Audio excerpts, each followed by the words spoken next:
तो hello guys welcome to my channel medico lab education.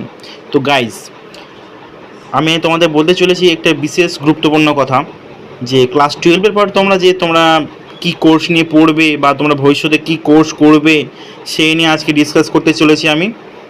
তো top 5 course name of paramedical course, যে paramedical কোর্সগুলো তোমরা করতে পারো টপ 5-এর মধ্যে আমি রেখেছি।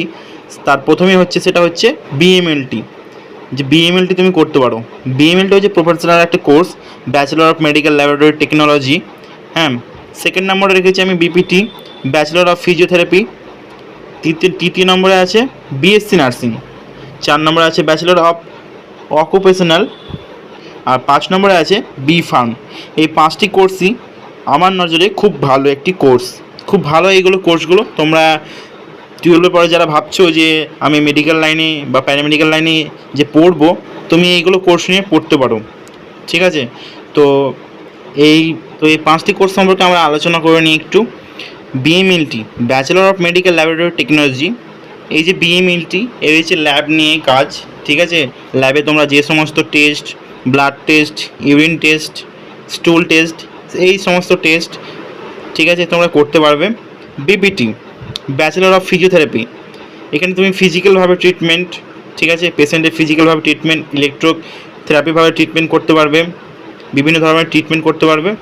বিএসসি নার্সিং, 3 নম্বরে আছে বিএসসি নার্সিং। বিএসসি নার্সিং ওটা হচ্ছে একটা প্রফেশনাল কোর্স, সেটা তুমি পেশেন্ট কেয়ার, আরও অন্যান্য কাজ আছে বিএসসি নার্সিংয়ে, যেসব পেশেন্ট নিয়ে যেসব কাজ হয়। 4 নম্বর হচ্ছে ব্যাচেলর অফ অকুপেশনাল। এটাও তুমি যে অকুপেশনাল যেসব জিনিসপত্র হয় সেই সব নিয়ে আলোচনা। বি ফার্ম, বি ফার্মটা হচ্ছে তুমি যে ঔষধ বা মেডিসিন নিয়েই সব এসব পড়াশোনা। তো গাইস, এখানে আমি আজকে আমার ক্লাসটা শেষ করছি। তোমাদের যদি এই ক্লাসটা ভালো লেগে থাকে তো অবশ্যই লাইক, কমেন্ট, শেয়ার আর সাবস্ক্রাইবটা অবশ্যই করবে। মেডিকো ল্যাব এডুকেশনের তরফ থেকে সবাইকে এই ক্লাসের জন্য খুব ধন্যবাদ।